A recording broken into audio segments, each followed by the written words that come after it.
یہ مسائل ہے ان عورتوں کا. مثال کے طور پر ایک عورت کا نکاح ہو گیا تھا ایک مرد سے، لیکن مہر طے نہیں ہوا تھا. میں مہر جانتی ہے، دین مہر.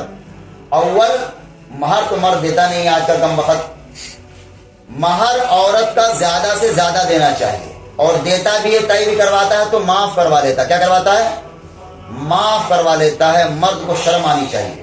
کما رہا ہے لاکھوں میں کروڑوں میں اور دیتا ہے کتنا؟ 11,000 روپے. ہاں آج کا حقیقت ہے. خرچ کر رہا ہے کتنا شادی میں؟ 5 لاکھ تو دے رہا اس ہال والے کو جہاں بکنگ کرایا ہے اس کو، اور کھانے پہ خرچ کر رہا ہے اور بھی زیادہ 8 لاکھ 10 لاکھ. اور دین مہر کتنا طے کر رہا ہے عورت کا؟ 11,000 روپیہ. شرم آنی چاہیے اس سے. عورت کا دین مہر اپنی حیثیت کے مطابق زیادہ سے زیادہ ادا کرو، زیادہ سے زیادہ ادا کرنا چاہیے. ہاں یہ الگ سی بات ہے کہ اس کا حد ہے، اتنا بھی دے گا تو ہو جائے گا، لیکن اپنی حیثیت کے مطابق کم سے کم کیا ہونا چاہیے؟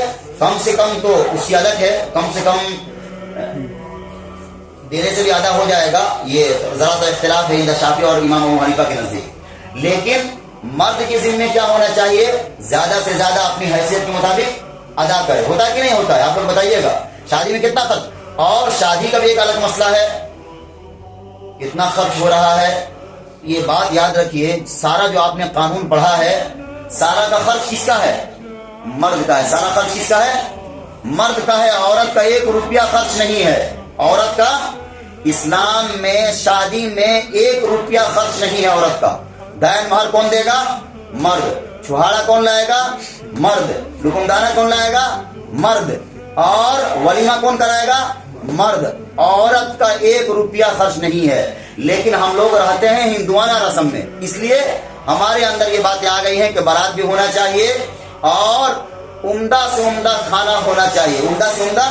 بیچارہ لڑکی والا انتظام کرتے کرتے تھک جاتا ہے. اور ایک کڑوا ہے، یہ حقیقت ہے، ایک مڈل کلاس کیا کرتا ہے؟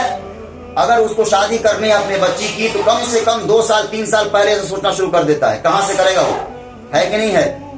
عورت، اللہ کے رسول نے رحمت بتایا ہے عورت کو. کیا بتایا ہے؟ رحمت. اور نعوذ باللہ ہم لوگوں نے زحمت بنا دیا. کیا بنا دیا ہے؟ زحمت بنا دیا ہے. عورت کا 1 روپیہ خرچ نہیں ہے شادی پر. دین مہر مرد کے ذمے ہے، ولیمہ مرد کے ذمے ہے. اور اوپر سے بھی دیکھیے معاشرہ کا بکراتی مرد کا. عورت بیچاری اپنی گھر چھوڑ کر آ گئی، اور یہ بھی بہت بڑی بات ہے، آ گئی اوپر سے بھی کیا ہے؟ سسرال والوں پر ظلم ہے مرد کا. یہ معاشرہ ہے، ہم حقیقت ہے، ہم بیان کر رہے ہیں. چیز کیا ہے؟ ایک دباؤ محسوس کرتا ہے. اگر کوئی عورت، کوئی باپ اپنی بیٹی کو دیا ہے تو ایک طرح کا اپنا دباؤ محسوس کرتا ہے. اگر صحیح سے اس کا یہ نہیں کیا تو نظر بدل جاتی ہے. یہ ہے کہ نہیں ہے؟ اسلام میں یہ چیز نہیں ہے. اسلام میں کیا ہے؟ بیٹی رحمت ہے. نعوذ باللہ ہم لوگوں نے اپنا اعمال کو ایسے زحمت بنانا شروع کر دیا ہے. اس کو بچنا چاہیے ان ساری خرافات سے. اور مرد کا، جو عورت ہے، مرد کو اس کے باپ کا شکریہ ادا کرنا چاہیے. کیا کرنا چاہیے؟ لڑکی کے باپ کا شکریہ ادا کرنا چاہیے مرد کو. آج کل ہوتا ہے کیا؟ اوپر سے دباؤ بناتا ہے.